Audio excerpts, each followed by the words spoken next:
we learned, there is a center for researching long-distance relationships that exists in the world. Actually, unfortunately, it doesn't anymore. Oh. I was looking into it. They broke up? Oh. If you're happy with the same old ways of dating, If you enjoy sucking at communication, and you have no desire to improve your romantic life, then our podcast might not be for you. but if you want some out-of-the-box ideas to deepen your current relationships, broaden your sexual horizons, develop a better understanding of yourself, or learn more about non-monogamy, Then you've come to the right place. I'm Jase, I'm Emily. and I'm Dedeker. and this is the Multiamory podcast.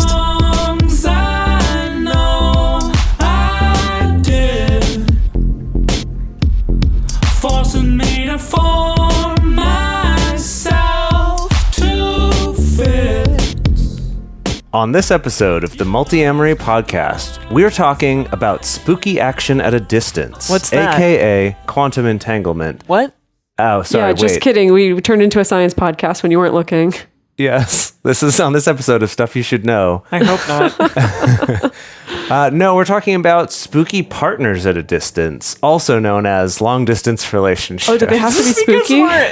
Because it's October, it's fall. right. That's why I thought you said spooky in the first place and why you wrote it, and I was like, ooh, October. But no, you're talking about quantum relationships. Yes, Yes. talking about quantum relationships. Actually, just long-distance relationships. So long-distance relationships seem to be pretty common among people practicing non-monogamy. I mean, they're actually pretty common just in general, but we have found that when you have multiple partners, or at least kind of are opening up the ideas of what a relationship can look like, long-distance relationships become kind of a more viable option, or they become something that I feel like we're seeing slightly more often when you're kind of allowed to look outside the bounds of like a very, quote, normal looking relationship. Right. Well, I think, definitely as we're seeing more people choosing the being together but living separately, for instance, that's a sometimes great while they're example. married or sometimes while they have kids. And of course, sometimes it takes a certain amount of privilege to be able to do that. But other times it is just about, I like the apartment that I live in and you're not the cleanest person, but I love you a lot, things like that. And it can come down to, I would actually argue, like a lack of the privilege to just move up and live wherever you want to. That's true. Right? That Yeah, that's if you true. meet someone and you have that connection, or a job takes you to another place. Yeah.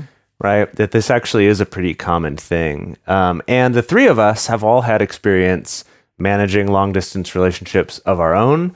Not only our romantic relationships, but also our friendships, especially with each other, but also with, other people back in our hometowns and all of that. And we've had many different iterations of these. So even for you relationship anarchists out there, there's stuff in this for you. Yes. Well, okay. So how do y'all feel about long distance relationships in general? I mean, that's cool with me. Yeah, I think sometimes they kind of get a bad rap. Like they get a little shit on sometimes by people like, oh, that's really never going to last. Or if you tell someone, hey, I'm in a long distance relationship right now, their first reaction might be like, ooh, I don't know about that. Oh, I'm so sorry. Oh, that must be so like, rough. oh, that must be so difficult. Wow, you're really brave to like go through that. But I know a couple people who are married and are living like in separate countries from one another and only Right. see each other maybe, I don't know, 6 times a year or something. And they're still, that's still really meaningful. They use a lot of the tactics that we're about to talk about here, but they don't have to be together 24/7 for it to be a really meaningful, good relationship. This is one that, for me, my views on have changed completely. Oh gosh, yeah. Yeah, I remember Over the years, yeah. for years I was just like, I'll never do it. Like, Yeah. nope, that's But you did do it when you were in college, kind of. kind of. Well, that's part of what encouraged me to say I'm never going to do that again. Right? Was like just how much drama that created in that relationship. Really? And these are all things we'll probably get into more, but yeah, just like how painful it can be when you just feel like you're sitting around all the time, like pining for this person and not getting to see them, and you're getting like And then you'll get in fights on the phone, and it's just all of the shitty parts of relationships and none of the good parts, which is like kissing and cuddling. Yeah. And right. And my views now are completely different. Yeah. Where I'm like, I actually, maybe I'd regret saying this, but like, I feel like I would love for all of my relationships to be long distance at least part of the year. Like, Well, there's aren't something those nice. I'm on board with that. Aren't they? For Well, you too? I mean, that is what my life is right now. Yeah. But, Yeah, that's what my life is right now, where it's like all my relationships, at least part of the year, are long distance. Yeah. I find it And I kind don't know. keeps you from falling into like that rut, rut, that you yeah. can end up Yeah, in. I would say so. I mean, definitely, like, I certainly have times of being like, oh gosh, like it would just be so much easier if all my partners just lived in the same town, and also if I just lived in the same town Yeah. for the whole year. So I guess that's a little bit on me. But, you know, like, of course I'll get wistful and be like, oh, this would just be so much easier to manage if it was just everyone was just in the neighborhood. But at the same time, like, I think back to the days when that was the case, when like all the people that I was seeing were in the same town, and like That was although also of course challenging. that was also very challenging. I think because like I was much more likely to end up sacrificing my own time Yeah. to just spend time with everyone else, and I That's think the one. Exactly. yeah, you know, and not that spending time with partners is bad or like I felt coerced or forced or anything. It's just that like it was so easy to just default to I'm not going to have any alone time because there's always someone to hang out with, versus now, like even when I'm spending time with one partner, I still feel like I'm better at being able to kind of have boundaries around my own space and time, I Yeah. suppose. You feel so much obligation when you're like constantly around people and around Yeah. multiple partners, I feel like, because I know that I get caught up in this.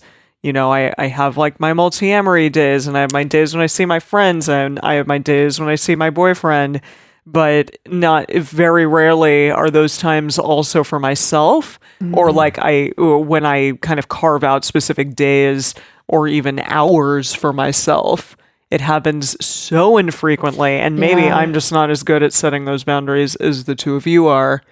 Well, I don't know. Honestly, I always think that I'm really good at it. And then I come back to LA and then I'm like, how did my entire calendar get booked in like 2 Yeah. seconds There here? you go. I Well, guess that's I'm not true. as good at this as I thought that I was. That's true. I find sometimes it's not even so much about like everyone coming after my time as much as, especially if I'm living with a partner or even with a friend, how it's just easier to do something with them instead of to take time for myself. And anyways, I'm sorry, this episode isn't about alone time. We should actually do an episode on that. I think Oh, that we would actually be really should. cool. I don't know. It'd be That's maybe a smart. short episode. Just be like, do it. Have Do it. it. Have some. Do it. It's important. Well, I think it could be valuable because I think it relates to what you do while partners are on dates. Yeah. It's also just general, your own personal health. I think there's I think there's stuff there.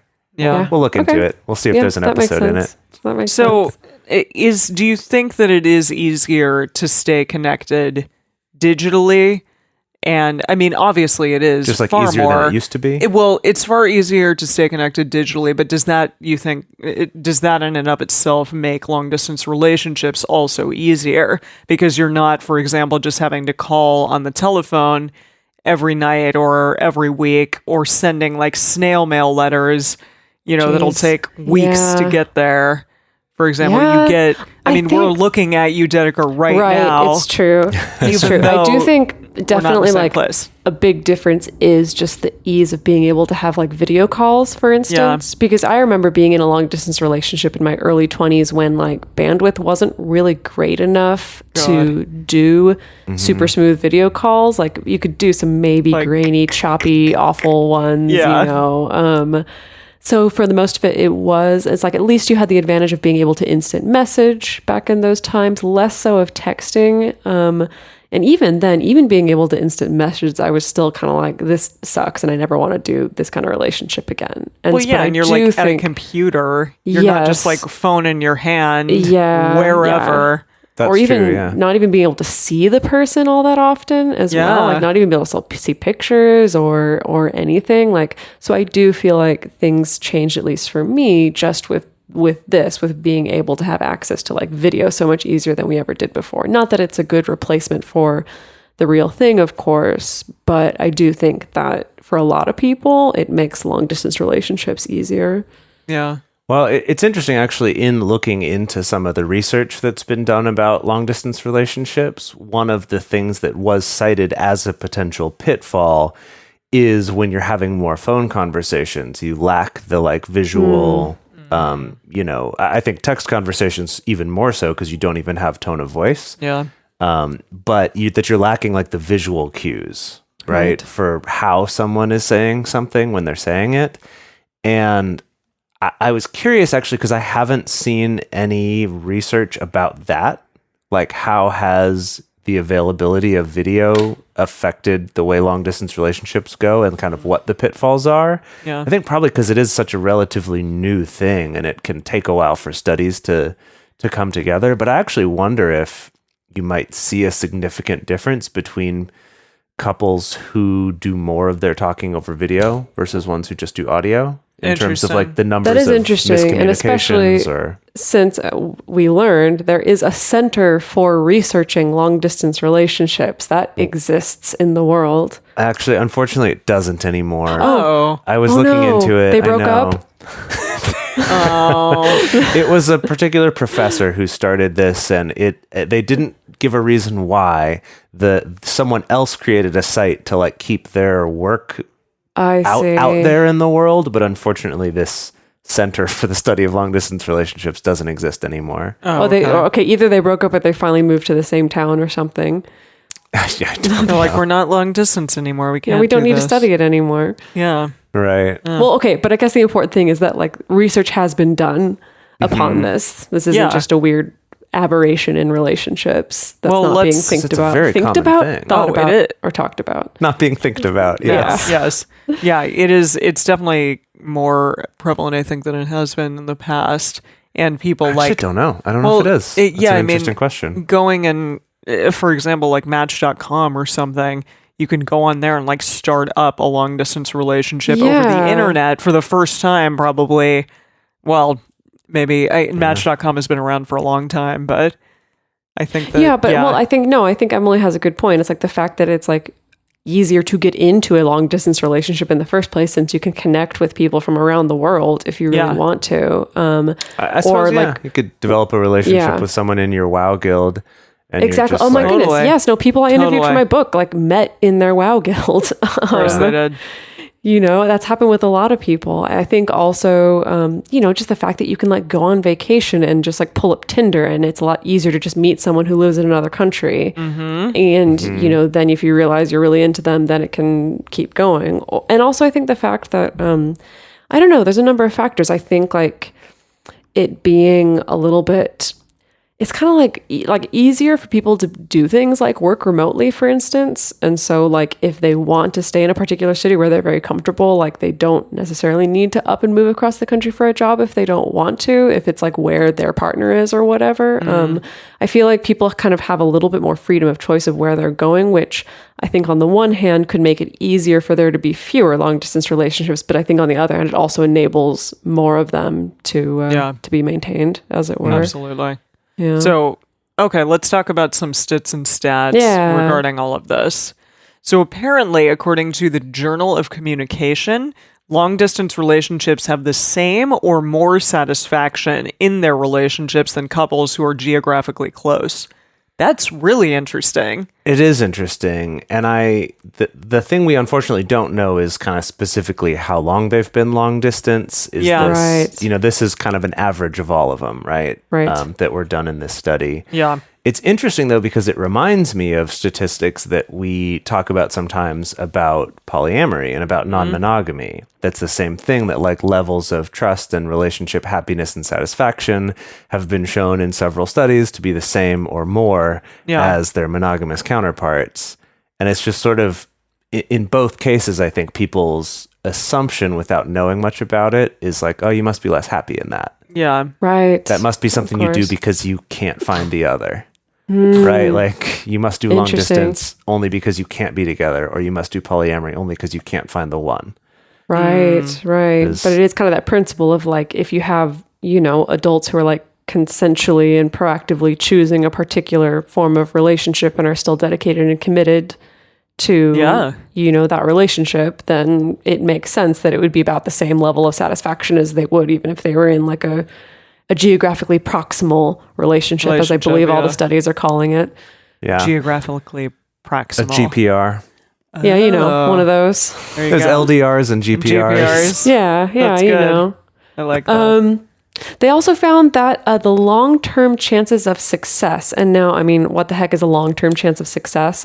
What's based- success? Yes, I'm ripping exactly. my hair It gets out. into all those questions, but What is long term? my interpretation is based on this particular data. My interpretation is like the chances of the relationship just continuing and not ending is kind of how I'm interpreting it. That And does so- seem to be how most traditional research measures success of relationships. Yeah, is just is- If it continuing. continues is to it happen. continuing? So Yeah. Yeah. we'll just look at it based on that. So basically, they compared,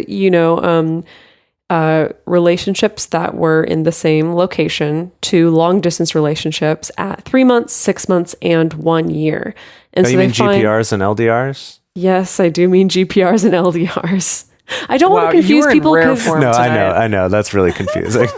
some other people call them like close proximity relationships, so CPRs as well. Let's not call it CPR. I Yeah. prefer GPR. Okay, we'll stick Although, with GPR. Yes. If you're in a long distance relationship and you're tired of it, you could be like, we need to do some CPR on this LDR. Oh. Aha. You know? Oh Yeah, my God, that's you're good. being such a Jase right now. Okay. Yeah, that's true. Yeah, he's going to create more things Yes. shortly. As I was Okay. saying, they compared them at 3 months, 6 months, and 1 year into the relationship. And basically, from the 6th month point onward, long distance relationships actually have a higher chance of continuing what they call long-term success, but I'll just say a higher chance of continuing and not ending than people who are geographically close. Why do So you think that that's- is? That's a really good question. I have some theories. What are your theories? Well, I guess just that, because so this is saying you've already lasted more than 6 months. Yes, once And you've I lasted feel past like- 6 months, yeah. And I feel like if a relationship, like when you're in close proximity, you can sometimes rely on these other crutches to like kind of make a relationship last past that initial meeting, like maybe just having sex a lot, just like being very sexually compatible, or Right. maybe really entangling your lives and kind of feeling a little bit, in retrospect, maybe a little stuck in that relationship, but at the time feeling like, oh, it's commitment, I'm being so serious about this relationship. Yeah. And that in long distance, you don't have either of those things. There's probably other ones as well.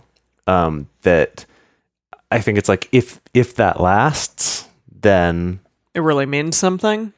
well, you've found a certain level of like communication with each other. And Yeah, Seems like there's certainly understanding. something there other than just like that chemical NRE high Right. of being around each other. Like that there's some kind of quality. I guess that's maybe what I would interpret Yeah. it as. Like you found Yeah. some kind of quality or some way to communicate or some kind of good patterns that are keeping the relationship going beyond just like your chemistry when you're physically together in the same room.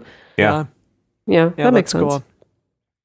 And then another one is that we found that they feel higher levels, people in long distance relationships feel higher levels of dedication to their relationships and less feelings of being trapped.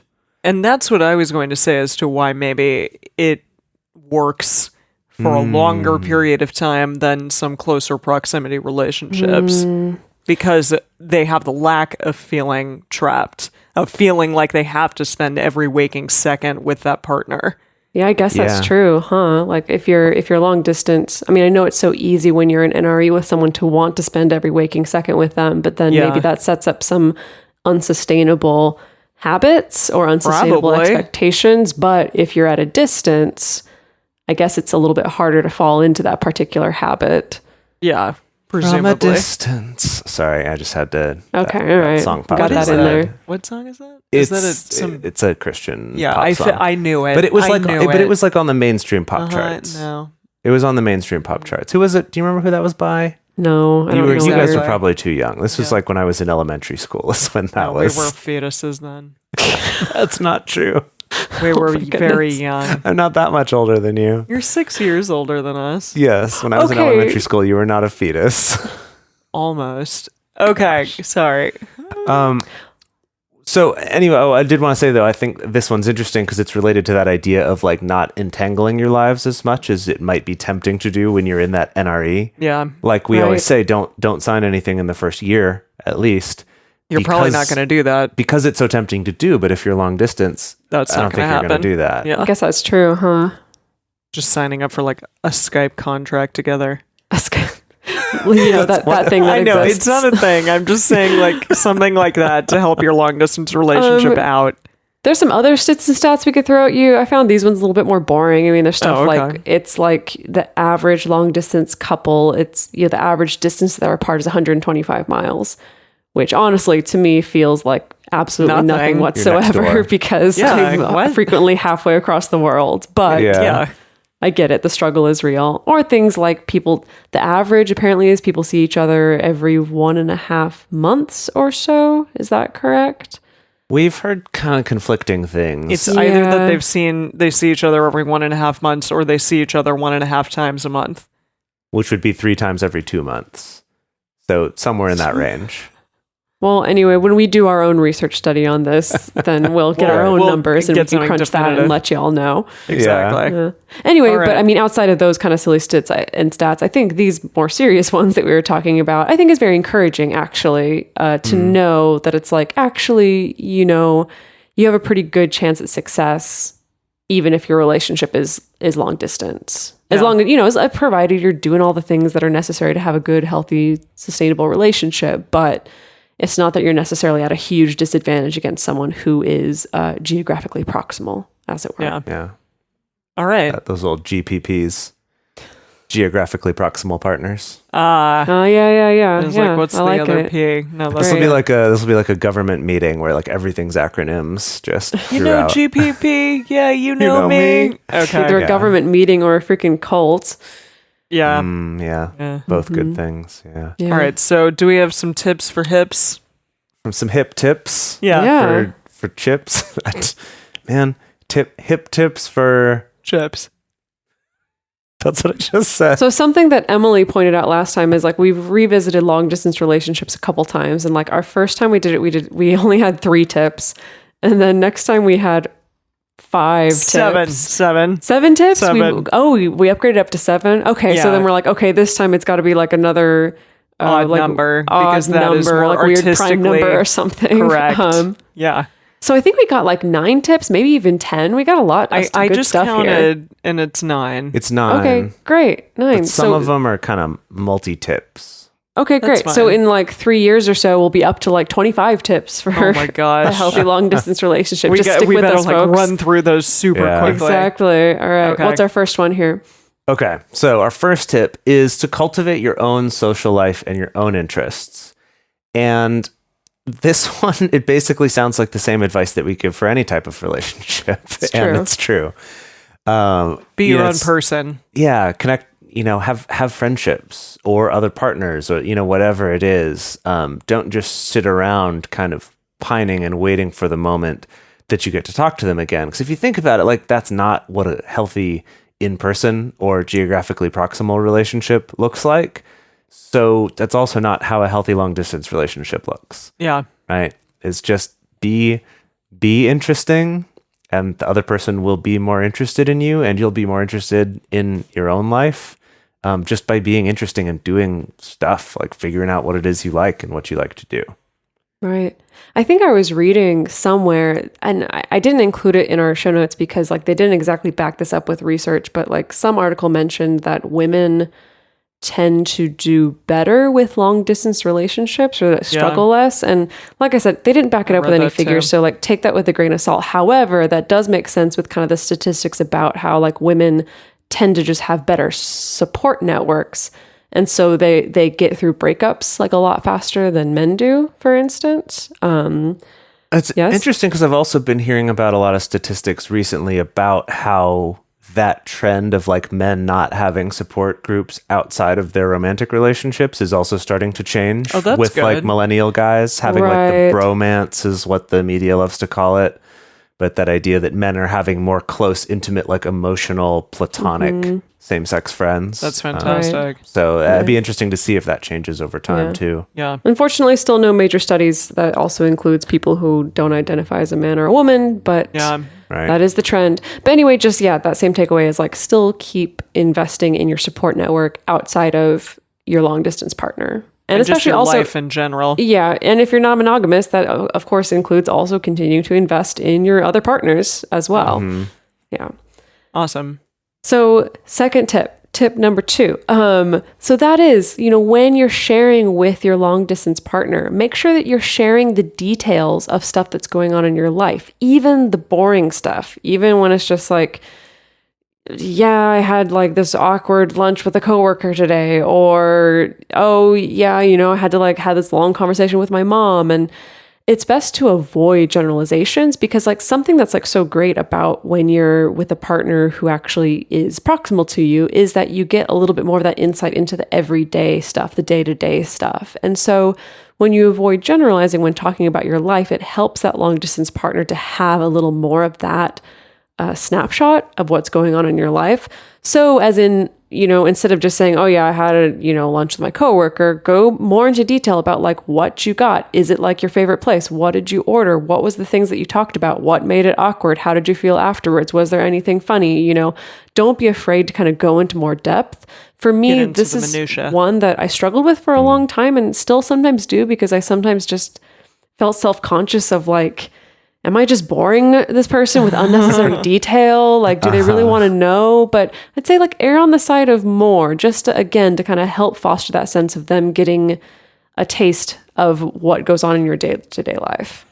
I think that actually a really nice side effect that comes along is it will keep you from painting something with too broad a brush in terms of how it felt. So for example, in both of your examples, it was like I had this talk with my mom and I had this awkward dinner with a coworker, or awkward meeting with a coworker, that I feel like it is really easy to go to those kind of like, I had this not great thing and I had this not great thing and this awkward thing and this stressful thing and I have these deadlines. And if you're just painting very generally, it's like, gosh, everything really sucks right now. And it's kind of a downer. But if you go into the specifics, it's like, I had this awkward dinner with my coworker, and in talking about it, you're like, but man, like the vegan bolognese that I had was amazing. God, right? Right? There's a place where I get a vegan bolognese, and it's so good. Right, that you get into like those kind of details that when you're just giving that broad story get lost, and it helps your partner to also kind of see all the nuance, and that everything isn't all bad all the time or all good all the time, that there's all the different experiences and colors. Yeah, absolutely. And along those same lines, also like take more pictures, send more pictures than you think that you should. I know I've talked about this a lot. Pictures of yourself specifically. No, not just pictures of yourself. Not just pictures of yourself. Like I think also kind of along the same lines of, take pictures of what's going on in your environment. Take random pictures of that awesome vegan bolognese and like send it to your partner, take pictures of like a cute little bird that you saw. Like again, like more things that you can do to kind of help bring this person into your world. And also receiving that kind of stuff is really nice too. Again, just this idea of like, I just, just thought about you during my day when I saw this beautiful camellia or something like that. Camellia? It's a flower. It's a type of flower. Well, send me one. Come on. I mean, I don't have any in my proximity right now. Well, but when I you will do my best. You don't have any geographically proximal camellias? No, I don't. Only long distance camellias at this point. Quite unfortunate, but when you do. With my partner Alex, one time this wasn't too long ago, I realized I was like, can you just like send me a picture of your desk at work? Like I realized I don't know what it looks like. I don't know what it looks like. You're there all the time, and like I have my vision in my head, but I've never actually seen it. And so he was like, "Oh, okay," and like little silly stuff like that actually goes a long way. Yeah, I like that very much. So the third tippo for hippos is going to be make time for processing things both in person and when long distance. And this one I really like. Because, I love this one. Yeah, no, it's fantastic for a variety of reasons. But I was thinking about this in relation to like having an issue and speaking about it right in the moment can again often be like fraught with a lot of emotion. And the great thing about being in a long distance relationship is that you have some time, and you have some time to sort of cultivate like a good response to maybe something that they said, or, you know, just be like, hey, like, do I need to be reactive right now, or can I just think about what was said and like come up with a good response, or speak about my emotions in like a non I guess disrespectful manner or whatever. But then also obviously it is very, very important to speak about things in person when you see that person face to face, if you're actually like in a proximal moment with them, and also maybe when you're long distance with them. But I would say like things like radars are really, really important here. That's like the number one. Exactly. Because again, then you're not like just talking about like every single time you're on the phone with this person, hey, this came up today. Like, I really want to talk about what you said in that text message or something. And it doesn't become this like habitual pattern of the only time that you talk is to like hash out some shit. But instead you specifically make that time for, okay, we really need to discuss a multitude of things today, and let's have a radar or sit down for it. Right. Yeah. I mean, I get this question from my clients a lot who are in long distance relationships of like, oh, like I have this thing I want to bring up, but we're going to see each other next week. And I haven't seen them in a long time. And I just want it to be good and positive and us not, you know, processing stuff. And so, yes, of course, like having something in place like a radar, like this dedicated container for communication is great. But I also encourage people, like, you need to learn to flex both muscles, both the muscle of talking things out when you are long distance, when it does have to be either over text or email or over a video call or something like that. But also, you know, flex that muscle and build that muscle of talking about things even when you're in person. Because if you neglect one or the other, it's really gonna stymie you essentially in the long run, like if you kind of prevent yourself from having that skill. So it is important to be able to do both things. And you don't want to like set the precedent of, okay, when we see each other, like this is the time that we hash everything out, or vice the versa. opposite, yeah. Exactly. Right. Yeah. Exactly. Like, oh, I'm just going to like kind of tamp everything down when I see you because I want it to be perfect and okay. Like that's not a good way to act either. Yeah, so again, definitely. You're absolutely right. It's important to have the flexibility and know that like, okay, I'm going to be able to constructively speak to my partner regardless of whether or not we're like next to each other. Right. Definitely. So moving along to I was just going to say, so if you're listening to this and are in a long distance relationship going, go listen to our relationship radar episode. Yeah. Because that was something that in the like year that we spent kind of refining that process and tweaking it and figuring out like how to make that work the best.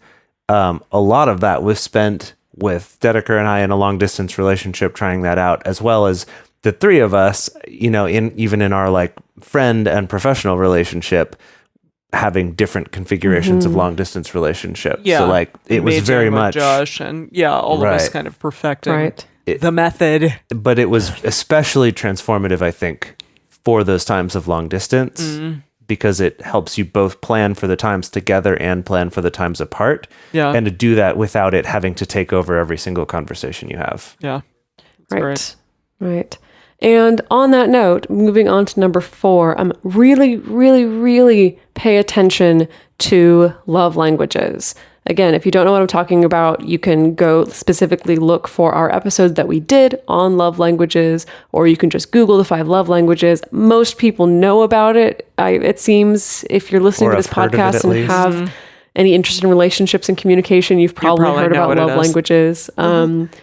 But again, it's you know, the particular language that you and that your partner give and receive love. And it's everything from acts of service, physical, non-sexual touch, words of affirmation, quality time, and gifts. That's all of them, right? I was counting to see if you got it. Well done.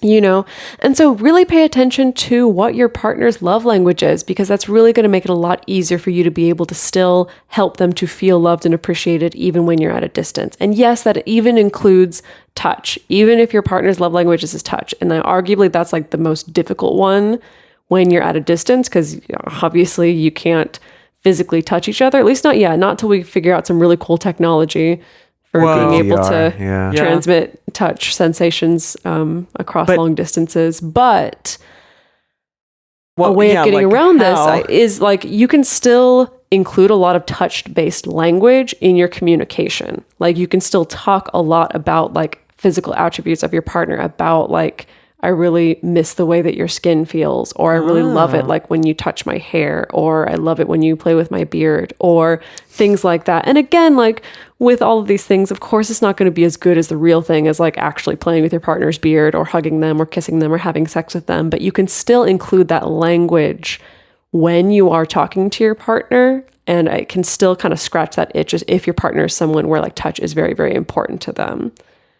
Mm-hmm. And so for the rest of them, like gifts, it's relatively easy to send gifts now, or to send like little care packages or things like that. And same with, verbal affirmations and quality time, again, like blocking out quality time for you to spend together. So again, just like really, really pay attention to your partner's love language, and also communicating your own as well. Because if you're experiencing frustration in a long distance relationship, sometimes it can lead down to that like you're kind of not being spoken to in the language that makes you feel the most loved. And so learning to communicate that with your partner can also help.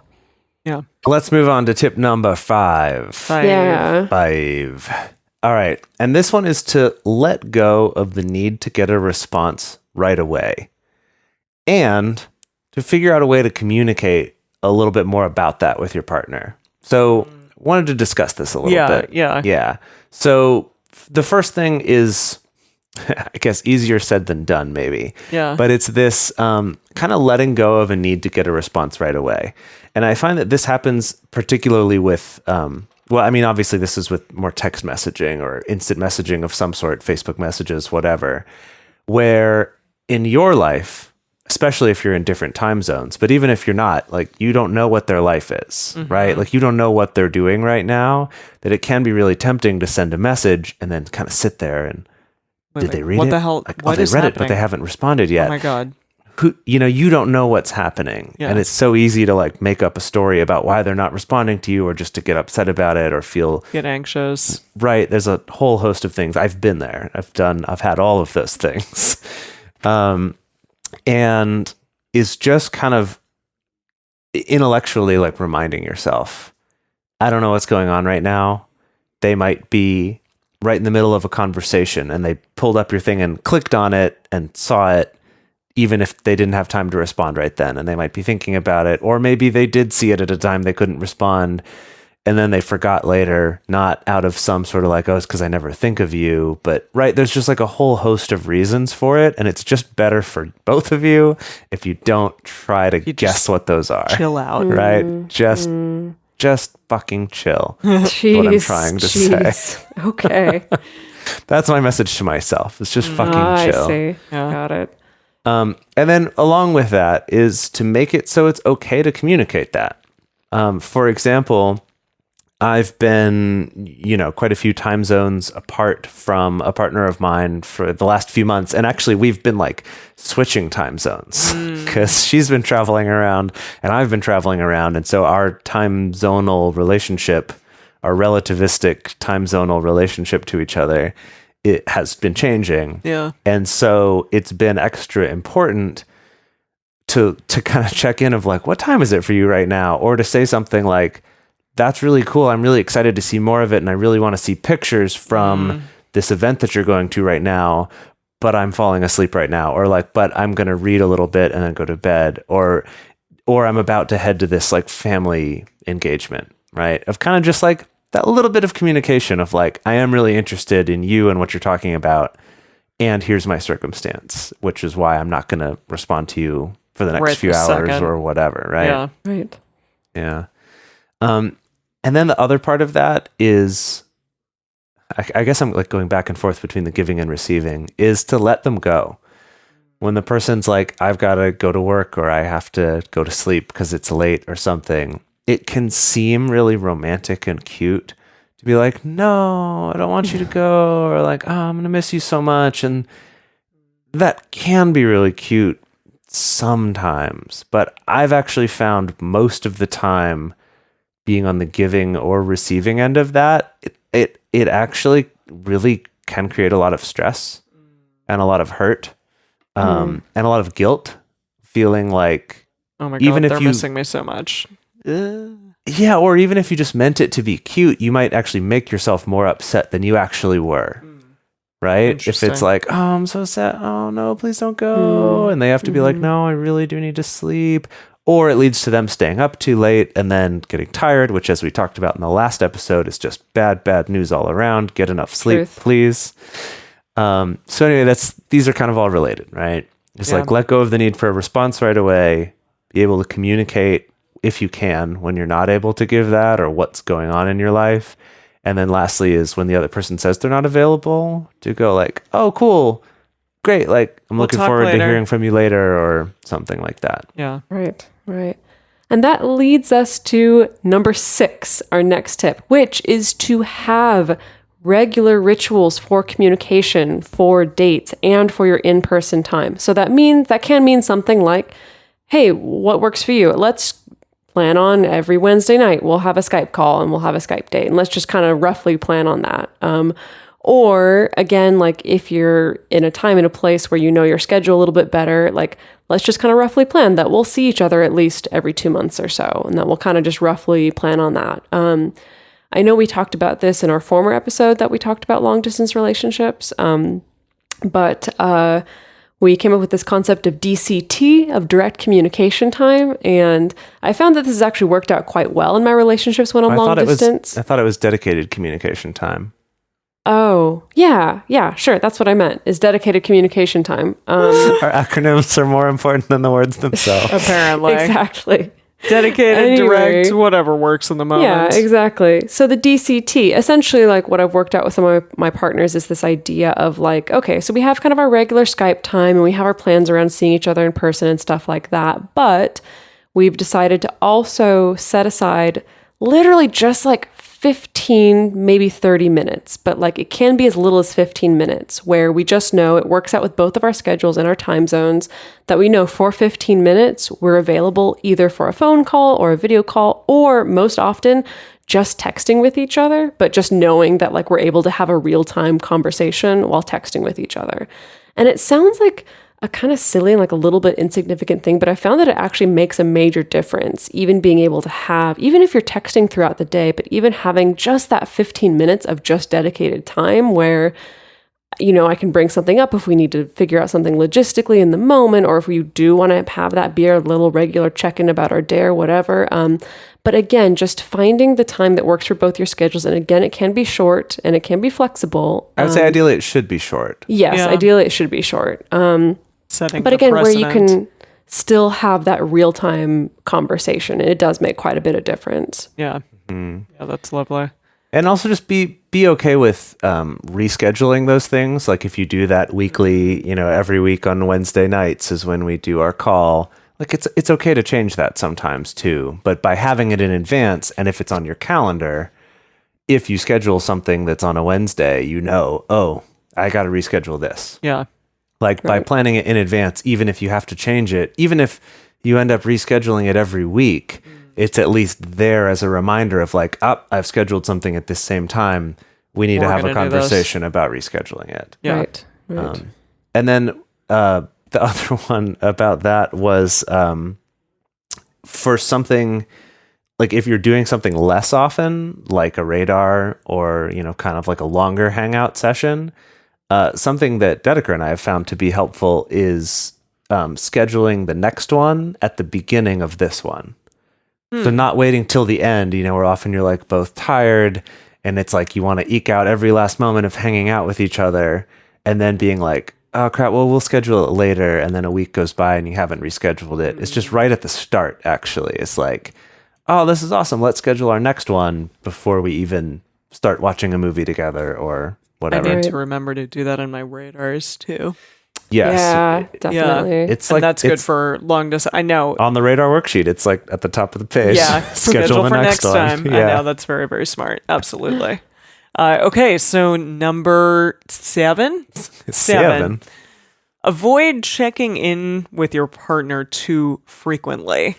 And this is an interesting one because, again, I think that can come with insecurity. Like, are they thinking about me? Am I, thinking about them enough? Am I checking in enough? All of this stuff. But really, like, avoid doing it to an obsessive level.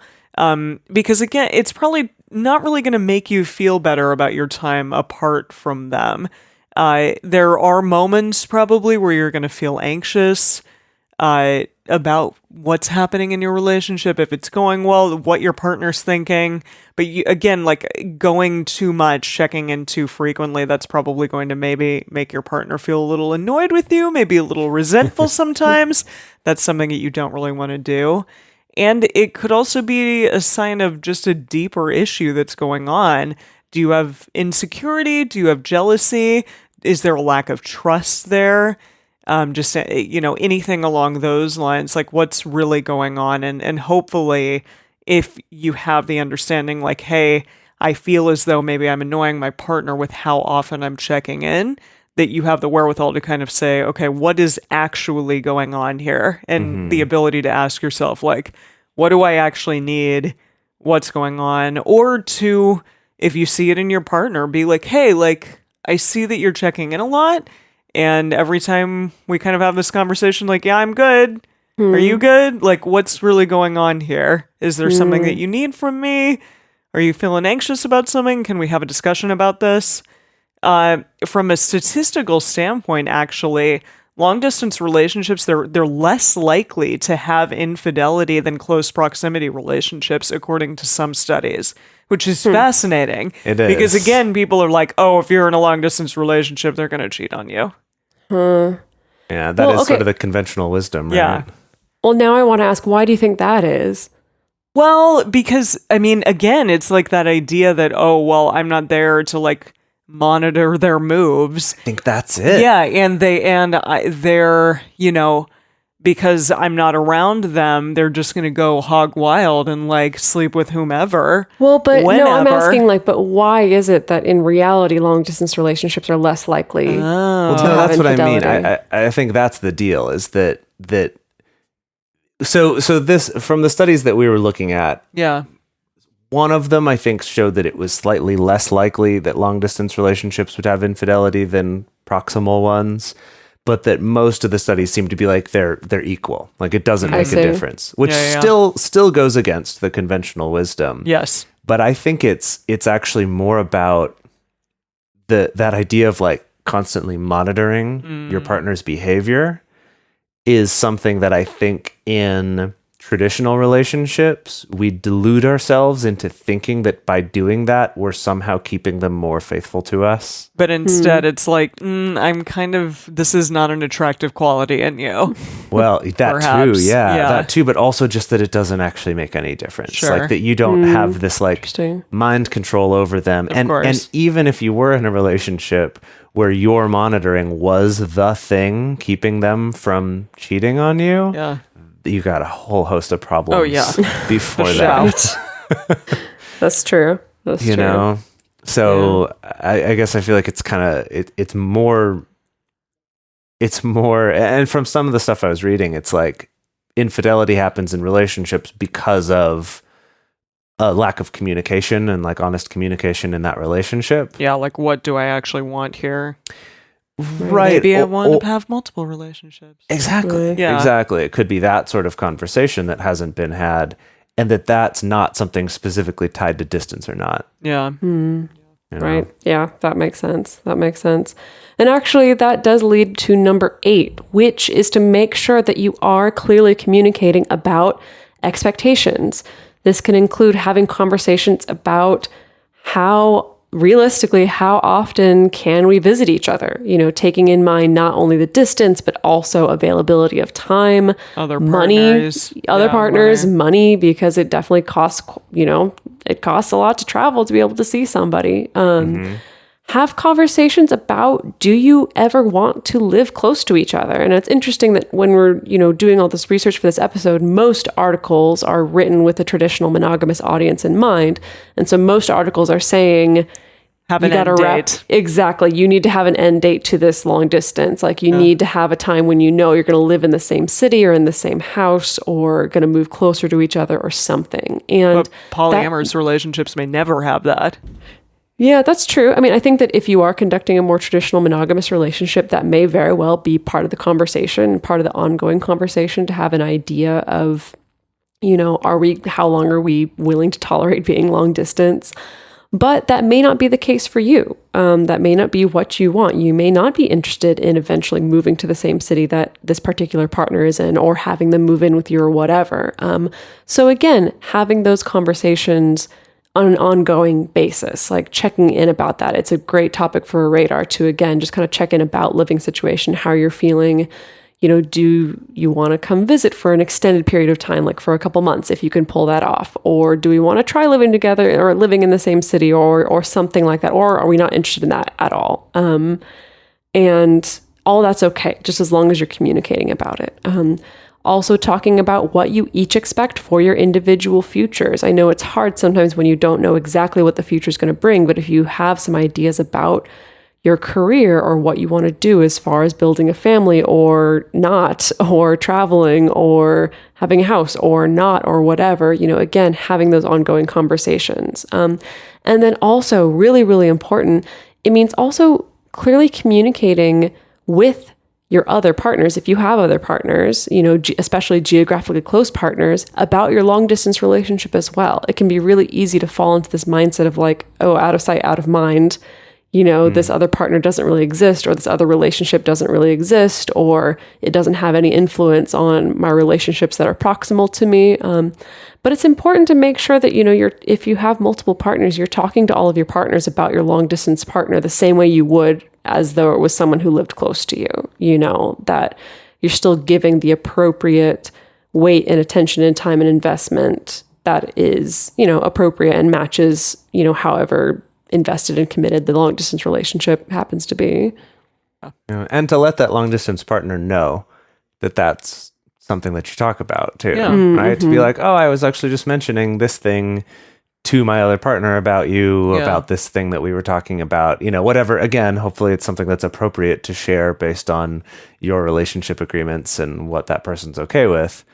But it does really help to feel like, I'm not being hidden from everyone else. I'm not the relationship that they do, in secret in their bedroom on Skype, that I'm actually a person that people in their life know about. That's lovely. Okay, now we get to do the fun stuff. Number nine. Number nine. Oh, we went different number 9 songs. Yeah. That's great. Wait, what's the number 9 song that you did? I was doing the Beatles one. Oh, Number 9. Yeah. Oh, Yeah, the Revolution number 9, I see. Yeah, but no, I was doing Hamilton. Yeah. Obviously.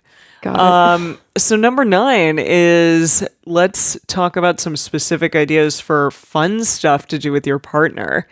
So can I just share real quick? Yeah. I'm going to be entering into a long distance relationship shortly because I'm going to be gone for a couple months in China. I will be gone for 2 months, so I will be spending the longest amount of time away from my nesting partner that I have ever. But a really sweet thing that he did was he bought me a picture frame that is a digital picture frame that you take a picture and then it uploads to the frame. So I'll have it sitting by my bedside, and then if he takes a picture, it'll upload straight to the frame. So you can add stuff to that album that will show up there. Yeah, that's totally. Cute. Yeah, so again, that's a really good idea. Yeah, I mean, that's cool. Obviously, he can send me stuff, but if we are going to be on totally different time zones, so maybe I can wake up and then I'll see a bunch of pictures of stuff that he did throughout the day, and I can do the same for him on the other end. Yeah, so, that's a really cool idea. Yeah. So I like that one, but there's a bunch of other ones. So do you guys want to talk about things that you've done? Yeah, totally. Oh, sure. I mean, I think that we've, I think everyone tosses out, it's so easy to do a movie date or a TV show date just with, streaming services and Netflix and everything just to, do you just start it at the same time?